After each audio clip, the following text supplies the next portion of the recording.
Neo. Neo की full form है new international economic order. जो नॉन अलाइंड नेशंस थे ना, ठीक है, वो सिर्फ मेडिएटर नहीं थे कोल्ड वॉर में। कि ऐसा नहीं सोचना चाहिए हमें कि जो नैम नेशंस थे वो सिर्फ यूएसए और यूएसएसआर को शांत करवा रहे थे। नहीं यार, उनकी और भी आइडेंटिटी थी कोल्ड वॉर के टाइम पे।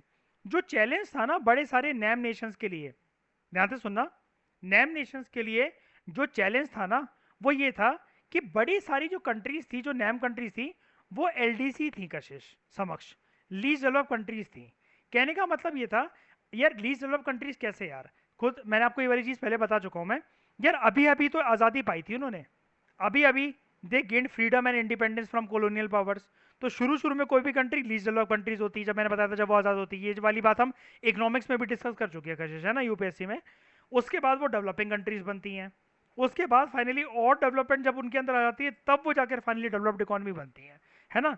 तो ये एलडीसीज थी जिनको और ज़्यादा इकोनॉमिकली डेवलप होना था और अपने लोगों को, अपनी जनता को गरीबी से बाहर निकालना था। ये इनके सामने ऑब्जेक्टिव थे। जब ये सारे के सारे एशियन, अफ्रीकन, लैटिन अमेरिकन देश जब ये आज़ाद हुए, ये लीस्ट डेवलप कंट्रीज थी, इनके सामने मुख्य तौर पर चैलेंज ये था कि इनको अपने आप को इकोनॉमिकली डेवलप करना था और मिलियंस ऑफ लोगों को गरीबी रेखा से बाहर निकालना था। ठीक है, इकोनॉमिक डेवलपमेंट इनके लिए बहुत ज़्यादा इसलिए वाइटल थी, इसलिए ज़्यादा इंपॉर्टेंट थी, क्योंकि इन्होंने जस्ट अभी आज़ादी पाई थी और ये एक वर्ल्ड की स्टेज पर, वर्ल्ड के प्लेटफॉर्म पर नई कंट्रीज के तौर पर उभरी थी। और नई नई कंट्रीज मतलब क्या, कि कोई नया जो बेजुबान बच्चा है बेचारा, उसको सहारा तो चाहिए ही होता है ना अपने आप को बड़ा होने के लिए, चलने के लिए, साइकिल चलाना सीखने के लिए, बोलने के लिए, बात करने के लिए, बैठने के लिए, एटिकेट डेवलप करने के लिए। ऐसी कोई भी कंट्री यार जो अभी अभी जैसे मतलब मान लो आज़ाद हुई है, तो उसको कितना कुछ करना है, करेंसी सिस्टम डेवलप करना है, पुलिस, मिलिट्री, आर्मी, बॉर्डर, है ना, स्कूल, एजुकेशन, लोगों को लिटरेट बनाना है, फिर इलेक्शंस होने हैं, जनता चुनी जा, वो लीडर्स चुने जाने हैं जो कि जनता को रूल करेंगे, इलेक्शंस फ्री एंड फेयर तरीके से होने चाहिए, कंट्री के अंदर डेमोक्रेटिक रूल होना चाहिए, इतना कुछ जो करने को था।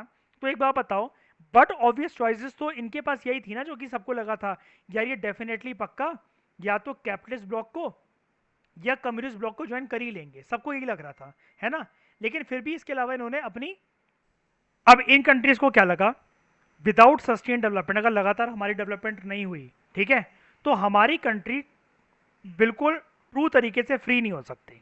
ऑब्वियस ही बात है कि मतलब इंडिपेंडेंस जो है इन्होंने पॉलिटिकल टर्म्स में तो गेन कर ली, आज़ादी बाउंड्री से तो मिल गई, लेकिन जब लोगों, एक बार बताना, poverty, hunger, economic development, growth, money, jobs, ये सब जब लोगों को दे ही नहीं पाएंगे और कल को मतलब क्राइम रेट बढ़ने लगा भाई, ऐसी कंट्रीज के अंदर टेररिस्ट पैदा होने लगे, जिन देशों के अंदर गरीबी होती है, आप तो समझ सकते हो कशिश और समक्ष दोनों, आप लोग करंट अफेयर पढ़ते हो, जिन देशों के अंदर गरीबी बहुत ज्यादा रही है इतिहास के अंदर, उसी कंट्री के अंदर ज्यादातर क्राइम एक्टिविटीज, क्रिमिनल एक्टिविटीज और ये टेररिस्ट वगैरह नहीं बन पाए, बताना जरा, है ना।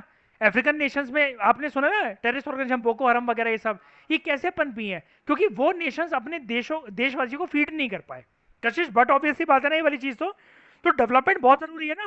और डेवलपमेंट ऐसा भी नहीं होना चाहिए कि आज आई कल चली गई, सस्टेन्ड वे में होनी चाहिए। सस्टेन्ड वे में का ये मतलब है कि ग्राफ डेवलपमेंट का ऐसा होना चाहिए कशिश, कि ऐसा जा रहा है, थोड़ा सा हल्का सा आया, फिर ऐसा गया, ऐसा आया, कुल मिलाकर जो ग्राफ होना चाहिए वो अप ट्रेंड होना चाहिए, अप ट्रेंड होना चाहिए, ऊपर बढ़ते हुए राइजिंग ग्राफ होना चाहिए, ठीक है। अदरवाइज इनके साथ होगा क्या, इनको क्या लग रहा था, इनको डिपेंडेंसी अपनी मेंटेन करनी पड़ेगी रिचर नेशंस के ऊपर, कॉलोनियल पावर्स के ऊपर, और फिर बात वहीं की वहीं घूमकर आ जाएगी, जिसकी वजह से जो इन्होंने पॉलिटिकल फ्रीडम जिनसे गेन करा था, कल को उसी के दरवाजे जाकर मालिक थोड़ी सी मदद और कर दो, हमें तो रास्ता ही नहीं पता, हमें तो ये नहीं पता कि करेंसी कैसे प्रिंट होती है, हमें तो ये नहीं पता अपने देश को संभालना कैसे होता है, कैसे दूर करें।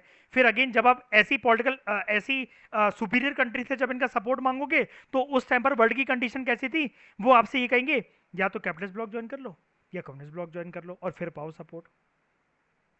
होगा कि नहीं होगा ये। लेकिन इनके दिमाग में ये था कि अगर कभी भी सुपर पावर या उनके एलीज से अगर हमने सपोर्ट माना, जो कि रिच कंट्रीज है, वो पक्का हमें या तो बोलेंगे पावर ब्लॉक ज्वाइन कर लो, नेटो सीएटो सेंटो या वॉर्सोपैट ज्वाइन कर लो, या फिर हमारी पॉलिटिकल फ्रीडम फिर से एक तरीके से छिन सकती है, क्योंकि डिसीजन मेकर हमारी कंट्री के लिए कोई और बन जाएगा और हम एक तरीके से उनके कठपुतली बनकर रहेंगे। कुल मिलाकर आप देख रहे हो, इनको अपनी गर्दन ऊंची रखने का शौक था बहुत ज्यादा कि भाई सर कट जाए लेकिन गर्दन नहीं झुकनी चाहिए, इज्जत बहुत प्यारी थी। तो इन्होंने सोचा, एक नया आइडिया इमर्ज होकर आया इन सारे नैम नेशंस के बीच में। इस आइडिया का नाम था कशिश, this was just a concept. याद रखना कशिश, ये कंसेप्ट था जो कि कभी इंप्लीमेंट नहीं हो पाया। आइडिया सुनने में बहुत अच्छा लगेगा कशिश, लेकिन कभी इंप्लीमेंट नहीं हो पाया समक्ष। समझ गए यार? ये जो चीजें बोलेंगे ना, ये मतलब सारे नैम नेशंस के बीच में समझौता या फिर कोई चीजें, जैसे होता नहीं है कि कल को हम बोले कि एक ईयर टाइमलाइन हम ऐसा करेंगे वैसा करेंगे, चीजें सुनने में ना इमेजिन करने में बहुत अच्छी लगती है। इंसान को जब इंप्लीमेंट करना पड़ता है ना उसको, तो हालत खराब उसकी हो जाती है। तो ये जो आइडिया है ना न्यू का, ये ऐसे आया, इसका नाम था न्यू इंटरनेशनल इकोनॉमिक ऑर्डर। ठीक है, न्यू इंटरनेशनल इकोनॉमिक ऑर्डर क्या, कि अभी तक वर्ल्ड में ना यूएसए जो वर्ल्ड ऑर्डर लाने की कोशिश कर रहा है, वो क्या कोशिश कर रहा है, कैपिटलिज्म प्लस डेमोक्रेसी।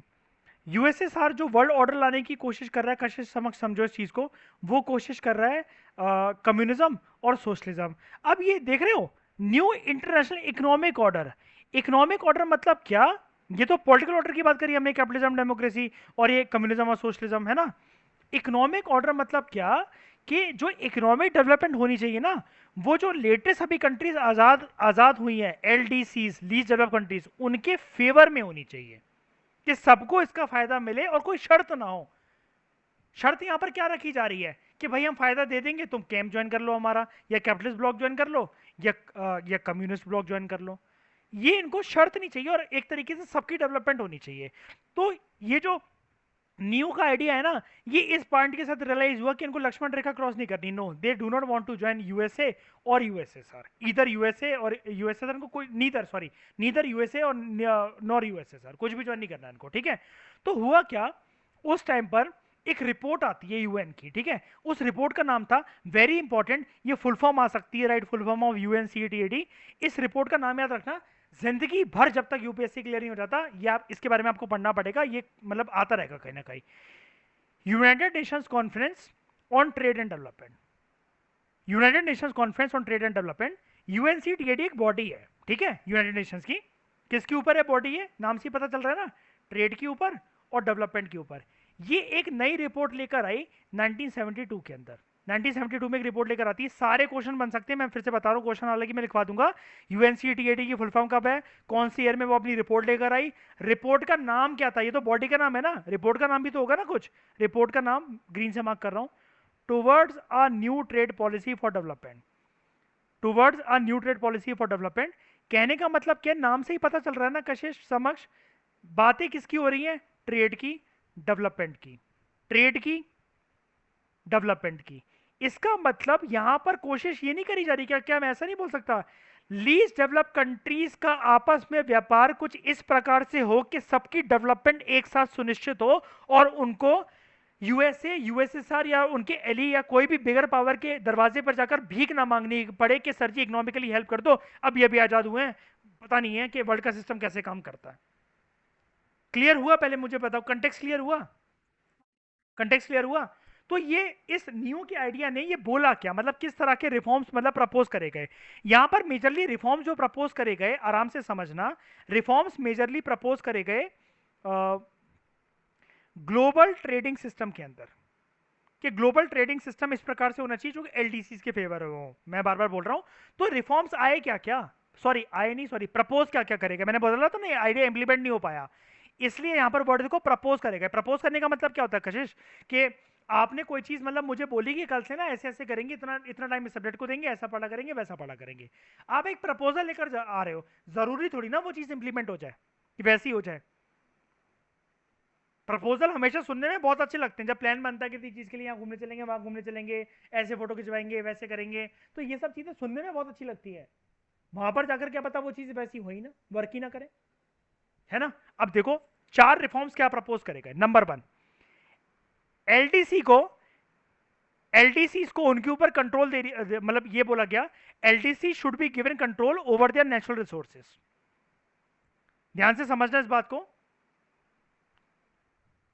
एलडीसीज के पास, लीस्ट डेवलप कंट्रीज के पास अपने नेचुरल रिसोर्सेज को डेवलप करने के लिए, मैनेज करने के लिए खुद अधिकार होना चाहिए, जिसको अभी तक वेस्टर्न कंट्रीज की डेवलप कंट्रीज एक्सप्लॉइट करती हुई आई है।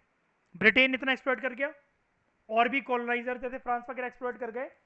तो अब कोशिश ये करी जाएगी कि एक्सप्लॉइटेशन ना हो, अब अपने रिसोर्सेज को, क्योंकि इनके देश के वो रिसोर्सेज हैं, तो ये यूज करें। समझ गए? ये वाला पॉइंट समझ में आया? पहले मुझे ये बताओ कि नेचुरल रिसोर्सेज कैसे भी इनके हवाले नहीं करने अपने कंट्री के हवाले। कैसे? कि इनसे दोस्तों रहम की भीख मत मांगो। रहम की भीख मांगोगे इकोनॉमिकली डेवलप करो तो ये कहेंगे हम तुम्हारे देश आ जाते हैं, तुम्हें इकोनॉमिकली डेवलप करके जाएंगे, फिर से तुम्हारे इकोनॉमिक रिसोर्स को एक्सप्लॉइट करेंगे अपने फायदे के अंदर। इकोनॉमिक्स के अंदर उस दिन पढ़ाया था ना समझ मैंने, इंडिया से रिसोर्सेज लेकर जाते थे, रॉ मटेरियल और फिनिश प्रोडक्ट्स यहाँ पर डंप कर देते थे। ये चीज नहीं होनी चाहिए। समझ गए? पहला प्रपोजल कशिश समक्ष बताओ। देखो जो लीज जो लीज डेवलप कंट्रीज है ना, साइड में देखो, लीज डेवलप कंट्रीज जो कि हाल ही में एक तरीके से न्यूली इंडिपेंडेंट कंट्रीज हैं वर्ल्ड स्टेज के अंदर, आज मतलब हाल ही में उन्होंने इंडिपेंडेंस आज़ादी गेन करी है। अब उनको रास्ता पता नहीं है, दे आर डायरेक्शनलेस। ठीक है?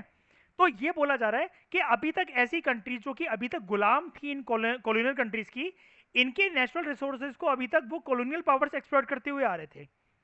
अब लीस्ट डेवलप कंट्रीज अपने कंट्री के जो नेशनल रिसोर्सेज हैं उनका जिम्मेदारी, उनकी देखभाल खुद करे, उनको एक्सप्लॉइट करे अपने फायदे के लिए, ना कि किसी और कंट्री उनके देश में घुस के उन नेशनल रिसोर्सेज को एक्सप्लॉइट करके चली जाए अपने फायदे के लिए। इंडिया के अगर वो रिसोर्सेज हैं तो इंडिया ही यूज करे उनको, इंडिया के रिसोर्सेज ब्रिटेन यूज ना कर ले, ये बोल रहे हैं पॉइंट।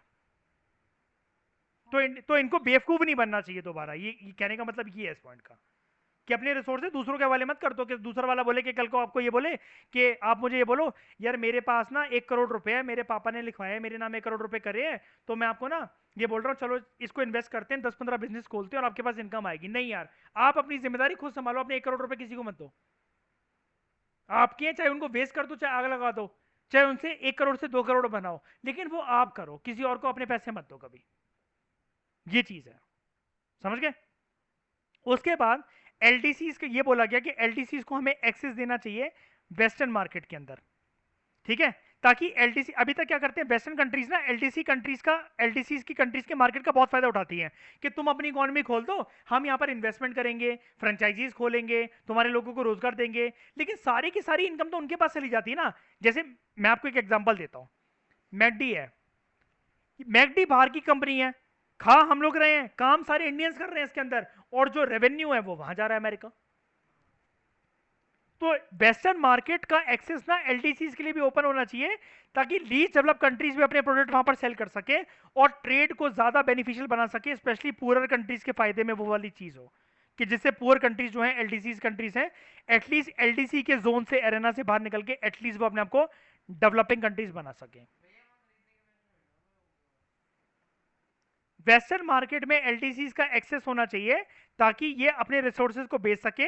वेस्टर्न कंट्रीज अभी तक अलाउ नहीं कर रहे थे, आज भी नहीं करते हैं, आज भी नहीं करते। 2022 में जब हम बैठे हैं ना, डब्ल्यूटीओ के रूल्स कुछ ऐसे हैं कि वेस्टर्न कंट्रीज तो अपने सारे रिसोर्सेज को बेच सकते हैं हमारी कंट्रीज के अंदर, लेकिन आपको पता है इंडिया का जितने प्रोडक्ट्स अमेरिका हमारे डंप करता है, बेचता है, अगर इंडिया कोशिश करे ना, नहीं, अमेरिका मना कर देता है, हम इस पर ड्यूटी लगा देंगे, इसको महंगा कर देंगे, इंपोर्ट ड्यूटी लगा देंगे, एक्सपोर्ट ड्यूटी लगा देंगे, नहीं करने देता वो डंप हमें। मेड इन इंडिया प्रोडक्ट्स इसलिए बहुत ज़्यादा वर्ल्ड वाइड फेमस नहीं है।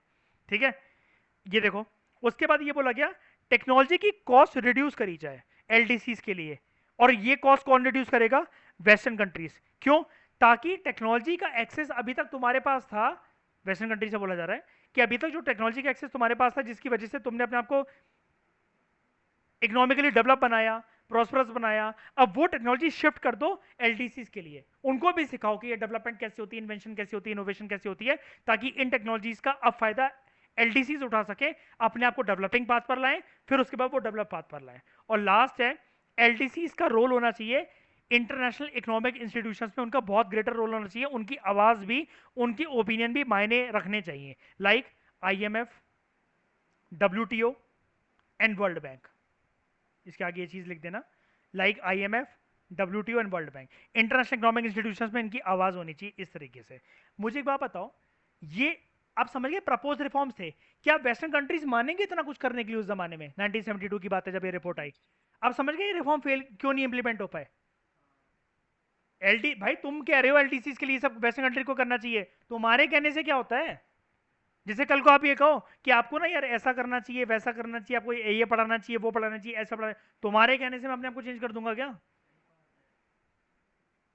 तुम कहो कल को ना आप इतने सारे सब्जेक्ट पढ़ाते हो, आपको फिजिक्स भी स्टार्ट और केमिस्ट्री भी स्टार्ट करनी चाहिए, तुम्हारे कहने से क्या होता है?